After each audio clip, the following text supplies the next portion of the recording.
Bonjour à toutes et à tous. Aujourd'hui, ça va pas être une vidéo 100% bonne humeur. Vous l'avez vu sur la miniature. J'ai marqué le sentiment d'être pris pour un con. C'est la première chose qui m'est venue à la fin du visionnage de ce film. Et j'ai même pas attendu la fin pour avoir ce sentiment-là. Ça va pas être une critique 100% positive, mais ça va être une critique 100% spoilers par contre, parce que parler de ce film sans spoiler, c'est quasiment impossible. Autrement dit, on parle d'un film sur un ovni. Au-delà de ça, il faut spoiler. Tout le reste, il y a tellement de choses qui se passent, enfin tellement de choses. Non, à la fois il se passe beaucoup de choses et pas grand-chose. Mais ce qui se passe, je suis obligé d'en parler avec spoilers pour pouvoir vous illustrer un petit peu pourquoi je n'ai pas aimé. Alors, Nope de Jordan Peele, réalisateur, c'est son troisième film. Il était plutôt connu, avant de faire Get Out, son premier film, il était plutôt connu pour être dans un registre comique avec son compère Keegan-Michael Kay, donc le duo Kay et Peele. Keegan-Michael Kay, j'aime beaucoup. Il a joué dans plein de films, que ce soit Cops, Les Forces du Désordre. Il avait joué dans The Predator, celui que vous n'avez pas trop aimé. Moi que j'ai bien aimé, de Shane Black. Keegan-Michael Kay, il avait joué dans Tom Holland à la poursuite de demain. Bref, vous connaissez Keegan-Michael Kay, c'était son ancien partenaire de comique. Et en tant que réalisateur, Jordan Peele, il s'est plutôt orienté vers le fantastique horrifique. Il a commencé, il me semble que c'était en 2017 avec Get Out, que j'avais vu au cinéma, ensuite en 2019 avec Us, que j'ai vu au cinéma, et maintenant avec ce Nope cette année. Get Out, j'ai bien aimé le film. Je trouve que le film est surcoté par rapport à tout ce qu'on en a fait autour. Alors le film a eu l'Oscar du meilleur scénario, je crois, ou oui, il me semble que c'est le meilleur scénario. Je n'ai pas compris pourquoi. Encore aujourd'hui, je ne comprends pas pourquoi. Pour moi, c'est un bon petit film de genre, divertissant, flippant à certains moments, mais qui est loin d'être le phénomène dont on nous a parlé. Et surtout, je trouve que la relecture politique est tellement surcotée.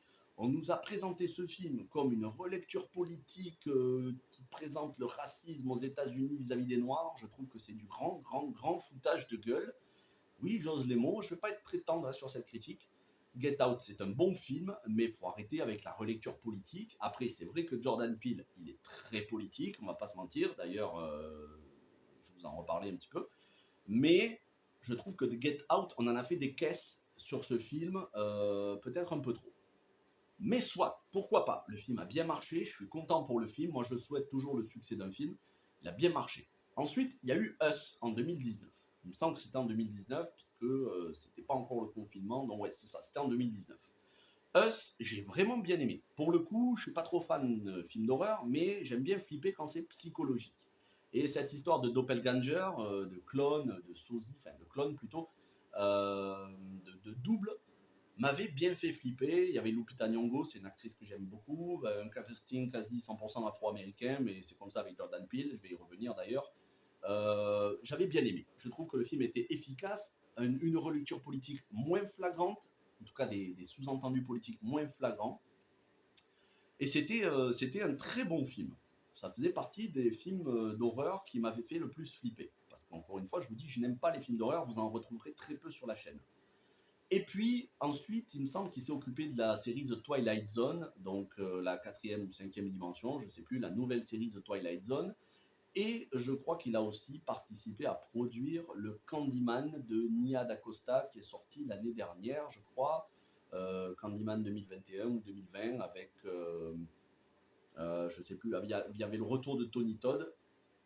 Bon, je n'ai pas vu Candyman, donc je n'en dirai rien. Par contre, il nous sort Nope. Alors, le synopsis, il est très simple. On y suit deux enfants, un garçon, une fille, enfin un homme, une femme, les fils d'un propriétaire d'un ranch. Alors, je crois que ça se passe en Californie, ou en tout cas aux États-Unis, plutôt côte ouest des États-Unis, ou alors au Nouveau-Mexique, ou au Texas, je ne sais pas exactement. Ils sont propriétaires d'un ranch, ils élèvent des chevaux pour pouvoir faire des spectacles à Hollywood. Et à un moment donné, ils vont être confrontés, d'abord le frère, joué par Daniel Kaluuya, je reviendrai sur le casting, il va être confronté à ce qui semble être un ovni. Il va en parler à sa sœur, elle va le constater aussi, et ils vont se dire, faudrait qu'on exploite ça, faudrait qu'on engage un réalisateur. Déjà, faudrait qu'on achète des caméras pour filmer, pour avoir des preuves, et ensuite, il faudrait qu'on engage un réalisateur d'Hollywood pour faire un documentaire qui nous ferait connaître le succès, la renommée au niveau mondial. En parallèle à ça, donc ils essayent de capter, de filmer chaque nuit l'apparition de cet ovni.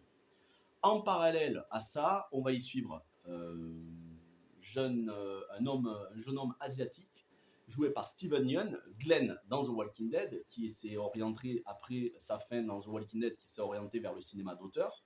Pour le coup, Steven Yeun, c'est un bon acteur. Je trouve qu'il n'a pas encore eu de rôle à la hauteur. Après le rôle de Glenn dans The Walking Dead, il n'a pas encore eu de rôle à la hauteur de son talent.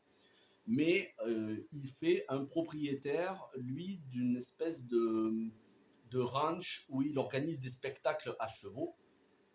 Et un de ces spectacles consiste à attirer cet ovni qui fait des abductions, c'est-à-dire des enlèvements extraterrestres, et qui enlève des chevaux notamment. Et son but, c'est de montrer aux gens que les extraterrestres existent, d'acheter des chevaux, et donc il les achète aux personnages précédents, cités précédemment. Il achète des chevaux et il les met en scène pour que ces chevaux attirent l'ovni, pour que les gens voient l'ovni, et lui, il en fait un business.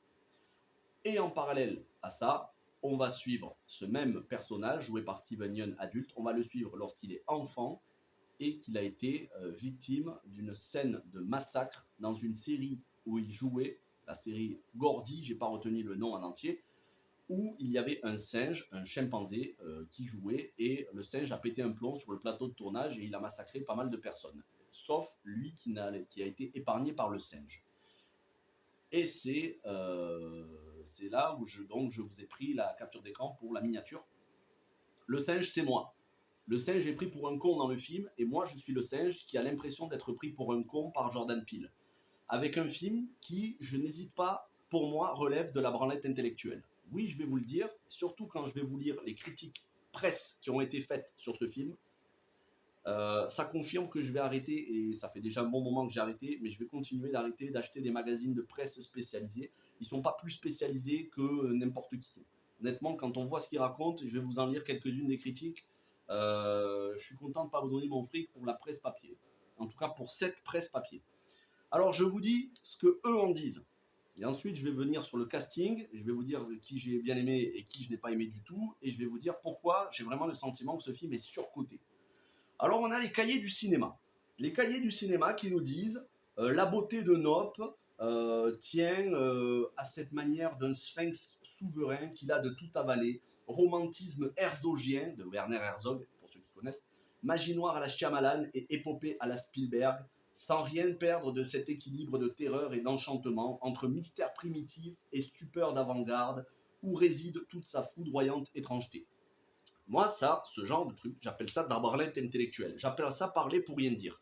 Franchement, quand je lis ça, ça me donne même pas envie d'aller voir le film. Bon, je l'ai vu, mais ça me donne même pas envie d'aller voir le film.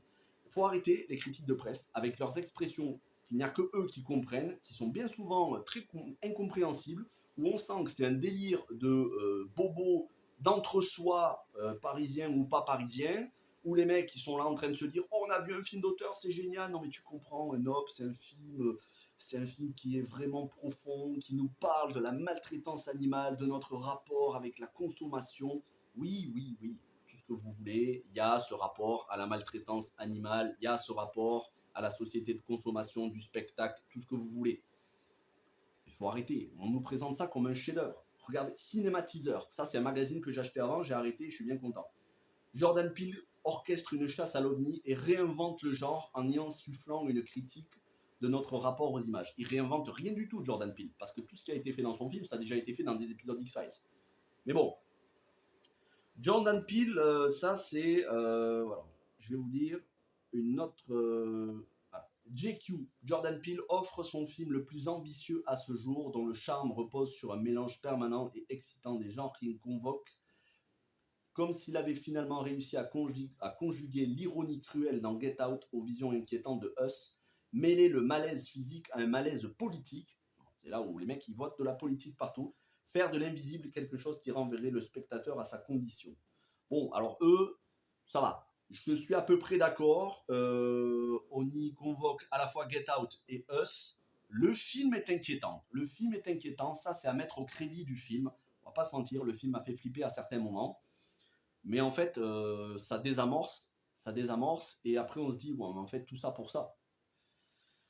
comme quand on flippe, qu'on voit soi-disant des extraterrestres dans le ranch où ils gardent les chevaux, on voit des extraterrestres, sauf qu'en fait c'est des petits gamins déguisés, avec déguisés en peluche. N'importe quoi. Un spectaculaire, ça c'est Le Dauphiné libéré, un spectaculaire ovni à cheval entre science-fiction extraordinaire, terreur crépusculaire et satire implacable du spectacle. Je vais même pas vous lire Libération, écran large. Alors écran large, c'est vraiment, je suis rarement d'accord avec eux, voire jamais. Par contre, on a l'écran fantastique qui ont fait deux critiques, une pour et une contre. Vous voyez, ça j'aime bien. Vous voyez, on a la critique pour. L'écran fantastique, de toute façon, c'est parmi les magazines que je lis encore et que j'apprécie. Donc, on a deux critiques. On a pour un film dense qui interroge notre rapport à l'étranger et aux nombreuses séquences mémorables, au point de le classer comme le blockbuster incontournable de cette année 2022. Alors là, ça, le mec a craqué. Le blockbuster incontournable de cette année, il ne faut peut-être pas déconner non plus. On sent que c'est un film à petit budget. Et on a par contre une critique contre. Alors attendez, je vais la retrouver. Voilà, contre. Donc deux avis de deux rédacteurs différents. Le problème de ce long 2h10, c'est d'une longueur, c'est d'une lenteur. Oh là là, de ce long, très long métrage. Outre qu'il tarde vraiment à se mettre en place avec un enchaînement de séquences qui sent le remplissage, c'est que le réalisateur semble s'obstiner à ouvrir des pistes qu'il ne s'intéresse pas à prolonger, ainsi que de constantes apparitions-disparitions de l'OVNI, qui ne semblent concerner qu'une demi-douzaine de personnes, dont la finalité reste de bout en bout obscure et, plus grave, ne provoque jamais la peur. Alors là, je remercie ce rédacteur qui s'appelle Jean-Pierre Andrevon, qui travaille à l'écran fantastique. Voilà, si un jour quelqu'un de l'écran fantastique tombe sur cette vidéo, je remercie ce rédacteur Jean-Pierre Andrevon qui, en toute subjectivité, parce qu'encore une fois, tout ce que je vous dis, c'est mon avis. C'est mon avis. Si vous avez aimé Nope, et je sais qu'il y a certains d'entre vous qui l'ont apprécié, c'est très très bien, tant mieux pour vous. Je ne vous dis pas vous devez détester le film. Je vous dis pourquoi moi je ne l'ai pas aimé. Et je trouve que il a mis le doigt, donc Jean-Pierre Andrevon de l'écran fantastique, il a mis le doigt sur exactement tout ce que je pense, à l'exception que pour moi, il y a certains moments où ça provoque le malaise et la peur. Mais ce n'est pas une peur constante non plus. Mais oui, c'est un film où il y a du remplissage. C'est un film où ça tourne au final que sur une dizaine et encore beaucoup moins de personnes. Pour un ovni qui est censé être vu à des dizaines, voire centaines de kilomètres à la ronde, qui n'arrête pas de se balader, qui provoque des perturbations électriques de partout. Donc normalement, il devrait y avoir un petit peu plus de personnes qui sont là en train de se dire « Attends, il y a quelque chose qui ne va pas, regardons dans le ciel ». Donc c'est un ovni qui reste au-dessus du même ranch, des deux ranchs, donc celui de Daniel Kaluuya qui joue l'acteur principal, et de sa sœur jouée par Kiki Palmer. Elle, pour moi, fait partie des points négatifs du film aussi, je vais y revenir dans quelques instants, et du ranch de Steven Yeun. Donc oui, le film ouvre plein de pistes qui, si on ne va pas chercher dans la relecture politico-sociale, semblent être totalement déconnectées les unes des autres. Qu'est-ce que vient foutre ce chimpanzé? J'aime beaucoup, c'est Terry Notary qui qui fait de la motion capture. Terry Notary qui a fait de la motion capture pour la trilogie Planète des singes avec James Franco, et ensuite les deux autres avec Andy Serkis de Matt Reeves. Donc les deux derniers sont de Matt Reeves, le premier est de Rupert Wyatt. Donc Terry Notary jouait, il faisait en motion capture un des singes, je ne sais plus si c'est Koba ou un autre. Donc le singe est super bien fait, il est flippant, c'est une des séquences les plus flippantes. Mais qu'est-ce que ça vient foutre? Un singe savant qu'on a employé, qu'on a embauché dans une sitcom du style Malcolm, Notre belle famille ou Une nounou d'enfer, qu'est-ce que vient foutre ce singe-là avec le reste du film? Il n'y a aucun lien. Il n'y a aucun lien. Mais il y a des gens qui vont vous faire une relecture politique et ça peut être intéressant. C'est pas ce qui m'a sauté à l'esprit et ça ne m'intéresse pas d'avoir cette relecture politique. Mais il y a des gens, j'ai lu des critiques où ils vous disent que en fait c'est une séquence indispensable pour comprendre le film parce qu'en réalité on nous parle d'exploitation animale. Et en réalité, cet ovni n'est pas un ovni, c'est un animal extraterrestre. En gros, il ressemble à un Stetson, il ressemble à un chapeau de cow-boy. On dirait un chapeau de cow-boy qui vole, sauf que le trou du chapeau, c'est les entrailles de la bête. Donc c'est une exploitation animale à la fois de l'ovni et de ce singe, et la séquence du singe fait un parallèle avec la séquence de l'ovni ils avaient exploité le singe qui a pété un plomb sur le plateau télé et qui a tué presque tout le monde. Et là, ils essayent d'exploiter l'OVNI qui, parce qu'elle est énervée de ça, fait des abductions et en fait bouffe des personnes en les avalant dans son ventre, dans son espèce d'anus, je ne sais pas ce que c'est. Euh, Quasiment tout le monde se fait bouffer dans le film, Steven Yeun et compagnie. Il reste juste Daniel Kaluuya et Kiki Palmer, donc le frère et la sœur. Quand j'ai commencé à voir le film, Daniel Kaluuya, je l'aime bien. Je trouve qu'il est un bon acteur. Il était bon dans Get Out, il est bon dans Black Panther 1. C'est un bon acteur. Voilà, franchement, j'ai rien à redire sur lui. Pour moi, c'est pas le problème, c'est Kiki Palmer, le problème du film. Entre autres, hein, parmi tous les autres films, ce sentiment de vide, de creux, d'inconsistance, de longueur, étiré pour pas grand-chose, alors que tout ça aurait pu tenir sur 40 minutes dans un épisode d'X-Files. Soit, admettons. Mais Kiki Palmer, je trouve que c'est une actrice, là on n'arrête pas de nous dire « Ouais, Kiki Palmer », elle s'appelle Kiki, K-E-K-E, c'est Keke ou Kiki, en anglais on dit Kiki Palmer. J'ai rien contre elle, je la connais pas, et franchement j'ai rien contre elle.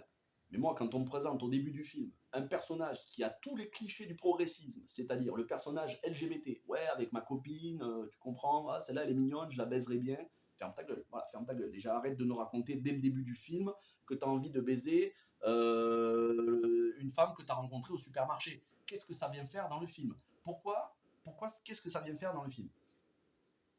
Donc, le cliché, ensuite féministe, et pire, Black Lives Matter. Mais ça m'étonne pas, c'est Jordan Peele. Encore une fois, ce discours victimaire afro-américain que je ne supporte plus, oui, mais elle nous sort ce truc, mais dès le premier quart d'heure du film. Là, je me suis dit, c'est mal barré. Ça va être un film Black Lives Matter, je vais l'arrêter au bout de 20 minutes. Heureusement, ça ne va pas trop sur ce sujet-là, mais c'est quand même présent. Elle nous dit, oui, mais le premier jockey qui monte à cheval, le premier jockey dans l'histoire d'Hollywood était noir, on ne l'a pas retenu, encore une fois, nous, les noirs, sommes les oubliés de l'histoire. Et franchement, mais il y en a marre, faites un film sur des ovnis. Arrêtez de faire un film ovni, Black Lives Matter, mais finalement, pas trop Black Lives Matter, un peu plus sur la condition animale, donc antispéciste. Qu'est-ce que c'est que cette arnaque intellectuelle? Le film ne sait pas sur quel pied danser. Il ne sait pas sur quel pied danser. Si tu veux faire un film d'ovni, assume de faire un film d'ovni. Mais nous fais pas un film avec plein de métaphores, mais qui n'explique pas grand-chose et qui va être réservé à une petite élite qui politise tout, une petite élite d'entre-soi, de critiques presse ou hollywoodiennes qui vont y voir une relecture progressiste, et qui au final paraît assez obscur pour énormément de personnes. Donc moi je ne dis pas que c'est un film qui ne vaut rien, c'est pas ce que j'ai dit. C'est bien réalisé. J'ai rien à dire là-dessus. Jordan Peele, c'est un bon réalisateur, un bon directeur d'image, directeur d'acteur, il n'y a pas de problème. Il sait mettre une influence, une ambiance plutôt flippante. Il sait instaurer une ambiance paranoïaque. C'était déjà le cas dans Us et dans Get Out. Et c'est le cas dans ce Nope. Il sait créer un malaise même à ciel ouvert. Pour ça, il faut du talent. Donc je ne suis pas en train de dire que Jordan Peele manque de talent. Je dis que Jordan Peele, il est surcoté. C'est pas sa faute à lui. C'est la faute des gens qui prennent Jordan Peele pour le nouveau Stanley Kubrick. Faut arrêter. Jordan Peele n'est pas le nouveau Stanley Kubrick. Jordan Peele recycle les mêmes thèmes film après film. C'est bien, il a le droit, mais c'est pas ce qu'il y a de plus intéressant, et surtout, c'est pas abordable par un grand public. C'est pour un public de niche.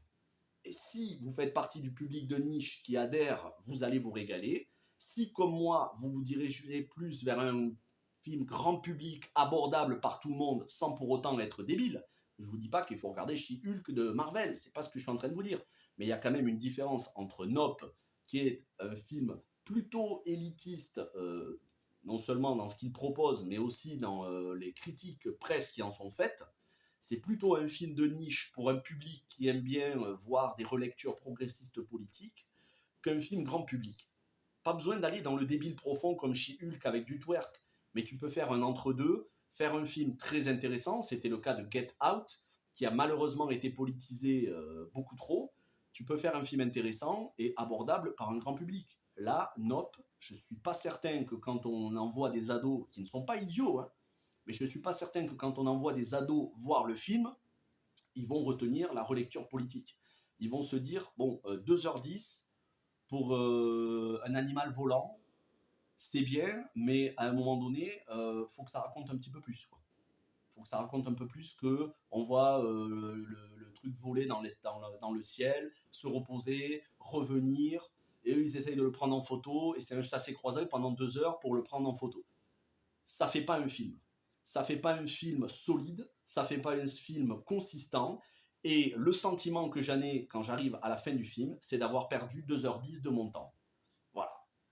Alors je suis désolé si j'ai été un petit peu vulgaire dans cette vidéo, mais j'assume que ce film, pour moi, est de la branlette intellectuelle, mais plus encore que le film, c'est ce genre de critique. Voilà, Le Monde, Le Dauphiné libéré, Les Inrecuptibles, tout ça, toutes ces critiques-là qui mettent 4,1 sur 5 au film, 4,1 sur 5 sur Allociné. C'est incompréhensible. Ou plutôt c'est compréhensible, je suis en inadéquation avec les critiques de presse. Je continue à dire que ces gens-là ne sont pas objectifs, tout comme je ne suis pas objectif, puisque tout ce que je suis en train de vous dire, c'est strictement personnel, là, c'est mon ressenti. Je ne suis pas objectif, mais eux ne le sont pas non plus. Ils sont en train de vous dire qu'ils ont kiffé le film, ils étaient comme des oufs, et c'est très bien, tant mieux s'ils ont aimé. Mais il y aurait peut-être des façons un petit peu plus abordables de l'expliquer, et reconnaître aussi que le film a des défauts, parce que quand j'entends que c'est le blockbuster chef-d'œuvre de l'année, peut-être pas déconner, j'ai vu des films qui étaient notés 2 sur 5 sur Allociné et qui déboîtent à tous les niveaux en termes de musique, de réalisation, d'acting, de thèmes, d'épique et de péripéties et de rythme, et j'ai vu des films à 2 sur 5 déboîter ce Nope qui a 4,1 sur 5 sur Allociné. Ce film ne fera même pas partie de mon top 30 de l'année. S'il y avait un flop, il ferait partie des flops. Mais comme je ne fais pas de flop parce que j'aime pas en faire, j'en parlerai pas. Autant vous dire que c'est rare les critiques que j'ai faites comme celle-là où je parle en mal du film. C'est peut-être une des seules critiques de l'année où je suis virulent avec un film. Mais encore une fois, si vous avez aimé le film, tant mieux pour vous. Je ne suis pas en train de vous dire que vous avez tort. Je vous dis juste que je trouve personnellement que ce film est surcoté et que la presse le survend. Et il faudrait que la presse essaye de se mettre à la place des gens qui sont un petit peu moins dans le film élitiste, film d'auteur, et qui aiment un petit peu plus les films abordables, grand spectacle. Voilà. C'est dommage de nous faire passer ce film pour un chef-d'œuvre, et à côté de ça, d'occulter bon nombre de films qui sont excellents et qui sont soit on n'en parle même pas, soit ils sont salement notés. Mais bon, c'est mon avis, encore une fois, vous avez le droit de ne pas être d'accord avec moi. N'hésitez pas à me dire ce que vous avez pensé de ce film si vous l'avez vu. Je vous le dis, les critiques comme ça négatives, ce sera très très rare, hein. Et d'ailleurs, demain, je vais vous parler d'un film que j'ai énormément aimé, qui est passé totalement inaperçu, qui est sorti sur Netflix, qui n'a pas une note extraordinaire et qui fait partie pour moi de mon top 10 de l'année, parce que c'est un film qui m'a donné la chair de poule et qui m'a mis, peut-être pas les larmes aux yeux, mais qui était bien épique à souhait. Je vous en parle demain, histoire de finir la semaine sur une note positive. Désolé si vous avez apprécié Nope, vous avez totalement le droit, c'est totalement légitime. Mais qu'on ne vienne pas me dire que ce film est le chef-d'œuvre de l'année 2022 et qu'il renouvelle ou qu'il révolutionne le genre. J'attends de Jordan Peele qu'il nous fasse des films un peu plus divertissants, un peu moins relecture progressiste politique, genre tous les noirs sont des victimes, il faut arrêter avec ça. Voilà. Faut se calmer avec ça, ça n'apporte rien d'intéressant et ça n'est pas constructif ni positif. Merci à toutes et à tous d'avoir regardé cette vidéo. Si vous l'avez appréciée, n'hésitez pas à mettre un pouce bleu. Vous avez vu que maintenant je me sers de mon portable, comme ça va arriver, mon ancien portable, pour justement pouvoir réagir à des critiques presse, ce genre de choses. Je le ferai pour d'autres films. Et puis en plus, ça me permet d'avoir des notes sous les yeux au cas où j'oublie des choses. Donc ça peut être sympa. Merci à toutes et à tous, portez-vous bien et ciao tout le monde.